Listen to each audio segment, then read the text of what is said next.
इग्वाज़ू false देखने के लिए आपको ब्राज़ील की पराना स्टेट के शहर फोज दो इग्वाज़ू जाना पड़ता है। ये एक रिजॉर्ट टाउन है जिसके पास ब्राज़ील, अर्जेंटीना और पैराग्वाय के बॉर्डर्स आपस में मिलते हैं। हमने भी सुबह सुबह टूर बस ली और इग्वाज़ू नेशनल पार्क देखने के लिए रवाना हो गए।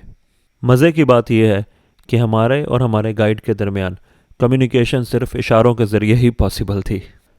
लेकिन हमने इस बात को बिल्कुल माइंड नहीं किया क्योंकि रास्ता इतना खूबसूरत था कि हम इसकी सीनरी में ही खो गए। वो बेचारा अपनी तरफ से बताता रह गया कि ये दरख्त इस वजह से मशहूर हैं और ये जगह है जहाँ पे जैगवार पाए जाते हैं। लेकिन हमने कहा चल कर यार, तू ड्राइविंग पे फोकस कर, हम सीनरी पे फोकस करते हैं। इग्वाज़ू नेशनल पार्क पहुंचकर हम लोग मकोकू सफारी के ऑफिस गए। ये एक टूर एजेंसी है जो कि एक सफारी ट्रिप में आपको इग्वाज़ू फॉल्स लेकर जाती है। मकोको सफारी यहाँ की टॉप अट्रैक्शन है। इतने ज़्यादा लोग और इतनी लंबी लंबी लाइनें हमने डिज्नी वर्ल्ड में भी नहीं देखी थी। गाइड लेने का फ़ायदा ये हुआ कि हमें लाइन में नहीं लगना पड़ा और हम वीआईपी एंट्रेंस के थ्रू अपनी जीप तक पहुंच गए। ग्रीन कलर की ये प्यारी प्यारी सफारी जीप्स आपको जंगल के थ्रू इग्वाज़ू फॉल्स तक लेकर जाती हैं। पहले पहले तो हम सोच रहे थे कि बगैर शेड के जीप होनी चाहिए, लेकिन रास्ते में हमारे गाइड ने हमें बताया कि यहाँ पे जैगवार और बंदर किसी भी वक्त जीप पर हमला कर सकते हैं, तो इसलिए शेड का होना बहुत ज़रूरी है।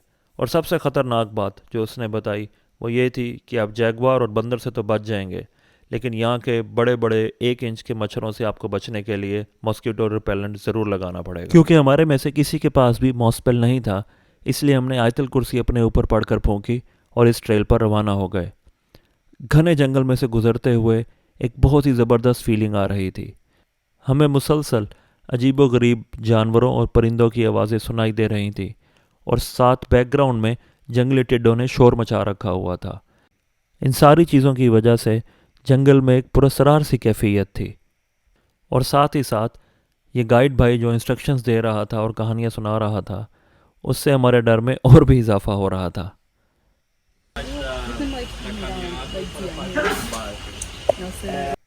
रास्ते में चलते चलते हमें एक गार दिखाई दी। हमारे गाइड ने हमें बताया कि इस गार में जैगवार रहता है और उसने हमें ये भी बताया कि वो रिसेंटली यहाँ पर देखा गया है और उसके साथ उसके 3 बच्चे भी हैं। हमारी खुशकिस्मती थी कि जैगवार अभी पोस्ट कॉल था। इस मीटिंग पॉइंट पर हमारा ये ट्रेल ख़त्म हुआ। हमने अल्लाह ताला का बहुत शुक्र अदा किया कि हम खैर खैरियत से ये ट्रेल कंप्लीट करने में कामयाब हुए।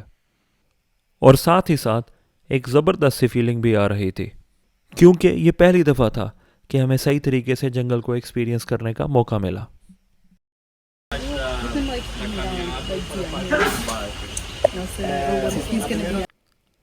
ट्रेल ख़त्म होने के बाद हम दोबारा अपनी जीप पर बैठे और इग्वाज़ू फॉल्स की तरफ रवाना हो गए। जंगल में से गुजरते हुए डर, खौफ और एक पुरस्रार सी फीलिंग आ रही थी। ये वो फीलिंग है जो मैं एक्सप्लेन नहीं कर सकता।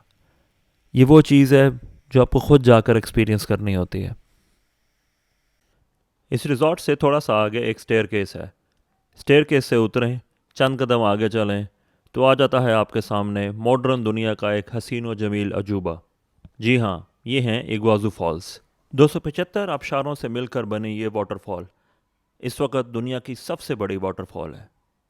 ये वाटरफॉल 3 किलोमीटर से ज़्यादा एरिया पर फैली हुई है और उसकी हाइट तकरीबन 80 मीटर है। इसीलिए ये विक्टोरिया फॉल्स से ज़्यादा चौड़ी और नियाग्रा फॉल्स से ज़्यादा ऊंची है, जो कि इग्वाज़ू फॉल्स के बाद दुनिया की दूसरी और तीसरी बड़ी आबशारें हैं।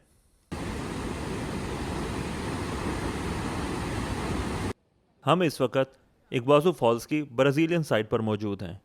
यहाँ पर आबशार के साथ साथ 1200 मीटर लंबा एक ट्रेल बनाया गया है ताकि पूरी दुनिया से जो टूरिस्ट इग्वाज़ू फॉल्स को देखने के लिए आते हैं वो इस अजीमुशान आबशार को करीब से देख सकें।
आई विश कि मेरे पास कोई 3 डायमेंशनल कैमरा होता जिसके ज़रिए से मैं वो सारा मंज़र कैप्चर कर सकता जो इस वक्त मेरी आंखें कर रही थी।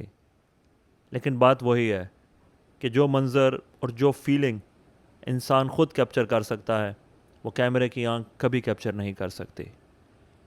सारा दिन मैं इसी कोशिश में लगा रहा कि किसी तरह कोई ऐसा एंगल, कोई ऐसा पॉइंट मिले जहाँ से मैं इस पूरी आबशार को कवर कर सकूं, ताकि मैं आप लोगों को दिखा सकूं कि ये आबशार अल्लाह ताला की कुदरत का कितना हसीन नमूना है। यही वजह है कि 1986 में इसे यूनेस्को की हेरिटेज साइट्स में शामिल किया गया और 2011 में इसे modern wonders of the world में शामिल किया गया।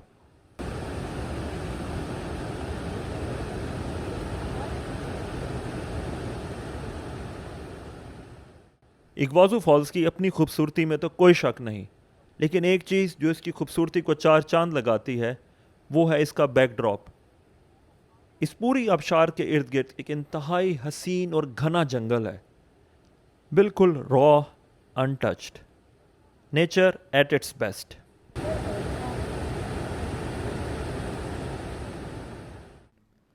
लेकिन इंसान की पहुंच से कोई भी चीज़ नहीं बच सकती।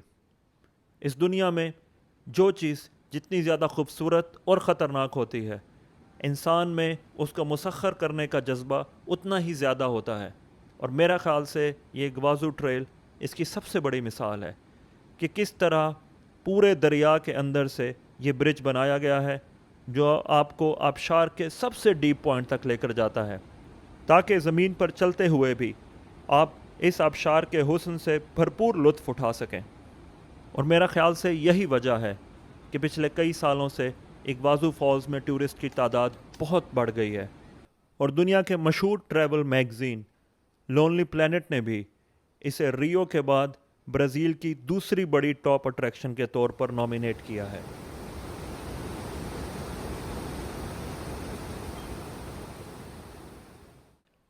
ये है जी डेविल्स थ्रोट।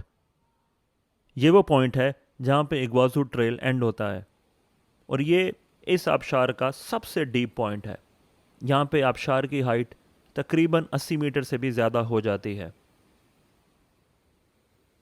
ये है वो व्यू जिसकी खातिर हम इतना लंबा और क्राउडेड ट्रेल चल कर आए थे। ऐसे लगता था जैसे हम पाकिस्तान में आ गए हैं। ऊपर नीला आसमान, बादल, ठाठे मारता हुआ आबशार का पानी, ग्रीनरी और इन सारी चीज़ों को चार चांद लगाती हुई ये छोटी छोटी रेनबोस। वाह, मज़ा आ गया। वाकई में इट्स मैजिकल। रास्ते में हमने बहुत दफ़ा सोचा कि हमें रुक जाना चाहिए, लेकिन फिर दिल में इतनी तड़प थी कि इग्वाज़ू फॉल्स को बिल्कुल करीब से जाकर देखें। इसकी खातिर हमें बहुत धक्के खाने पड़े और सारे कपड़े भी गीले हो गए, लेकिन it was totally worth it.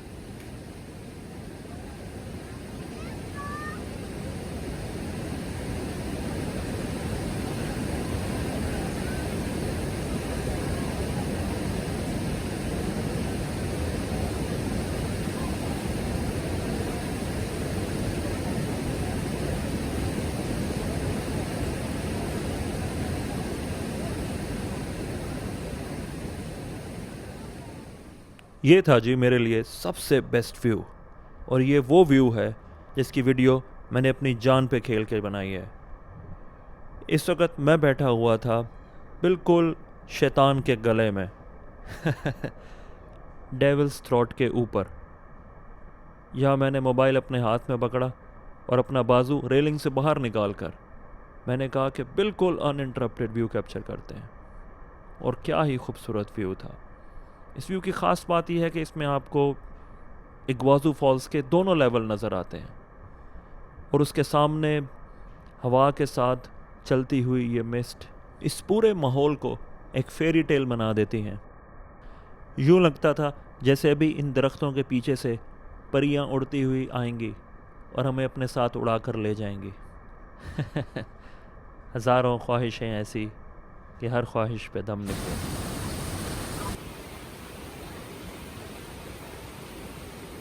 देख लें जी, इस आबशार को एक दफ़ा फिर करीब से देख लें, क्योंकि मेरा तो दिल नहीं भर रहा था और मुझे उम्मीद है कि आपका दिल भी नहीं भर रहा होगा। एक आखिरी बार इस आबशार को गौर से देखें और ये सोचें कि इस अजीम आबशार को बनाने वाला खुद कितना अजीम शान होगा।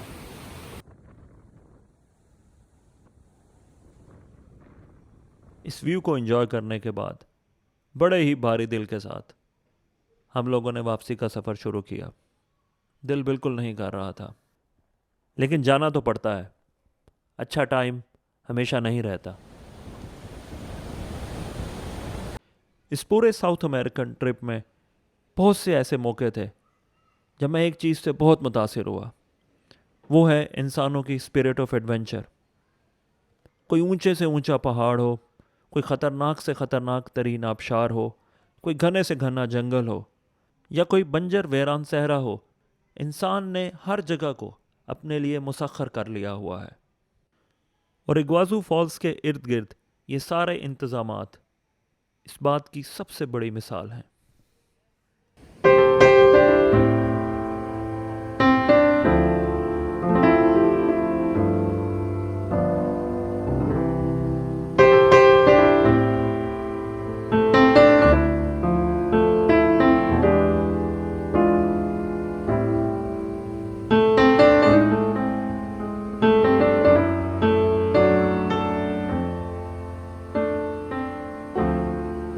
और मेरे लिए भी ये बहुत खुशकिस्मती की बात थी कि हमें दुनिया का ये अजूबा देखने का मौका मिला। सुबह से इग्वाज़ू फॉल्स आए हुए हैं, सारा दिन घूमे, सारे व्यूज़ देखे हैं। एंड तक निकलने तक नई से जगह आ रही है, नया से नया व्यू आ रहा है, बहुत ही खूबसूरत है। शायद इससे खूबसूरत जगह हमने देखी हो। हर एंगल पे, हर टर्न पे, हर एलिवेटर से ऊपर जाए आपको एक नया व्यू नज़र आता है। इंजॉय करें।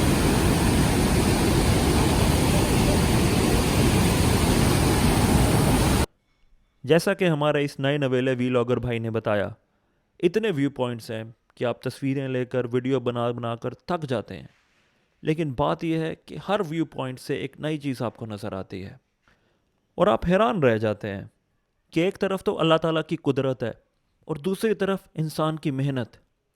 वो लोग जिन्होंने ये सारा इंफ्रास्ट्रक्चर बनाया होगा, डिज़ाइन किया होगा, उन लोगों ने कितनी मेहनत की होगी और कितनी कुर्बानियाँ दी होंगी सिर्फ इसलिए कि हम ये व्यूज़ एंजॉय कर सकें और अपनी वेकेशंस को यादगार बना सकें।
सर आपने एक बहुत आला बात फरमाई है, क्या फरमा रहे थे आप?